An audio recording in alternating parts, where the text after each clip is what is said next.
ভুল করে হয়ে থাকা কিছু আবিষ্কার যার ব্যবহার আমরা এখনো করে থাকি। নাম্বার 3, 1826 সালে জন ওয়াকার নামে একজন ব্রিটিশ ফার্মাসিস্ট ছিলেন, যিনি ওষুধ বানানোর জন্য কাঠের টুকরা দ্বারা আলাদা আলাদা কেমিক্যালকে মিশানোর কাজ করতেন। যেই কাঠের টুকরাটিতে কিছু কেমিক্যাল লেগে থাকতো, একদিন পড়ে থাকা তেমনই একটি কাঠের টুকরাতে পাশে থাকা একটি চুলা থেকে নিজে থেকেই স্ফুলিঙ্গের মাধ্যমে আগুন জ্বলে ওঠে। তখন থেকেই এই দেয়াশলাই বা ম্যাচ এর আবিষ্কার হয়ে যায়।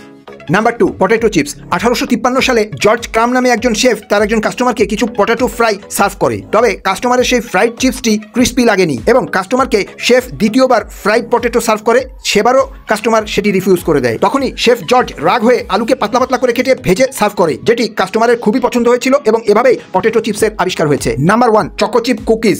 একদিন রুথ ওয়েকফিল্ড নামের একজন মহিলা নিজের তৈরি কুকিজের টেস্ট বাড়ানোর জন্য তার মধ্যে চকলেটকে পাতলা পাতলা করে কেটে দিয়েছিলেন, যাতে চকলেটটি ভালোভাবে মিক্স হয়ে যায়। কিন্তু সেক্ষেত্রে চকলেটটি মিক্স হয়নি এবং ওনার মনে হয়েছিল কুকিজগুলো নষ্ট হয়ে গেল। এ কারণে তিনি তার কুকিজগুলো মানুষের মধ্যে বিনামূল্যে বিতরণ করেছিলেন, যা কিনা সবার কাছে খুবই পছন্দনীয় হয়েছিল। এভাবেই চকো চিপসের আবিষ্কার হয়েছিল।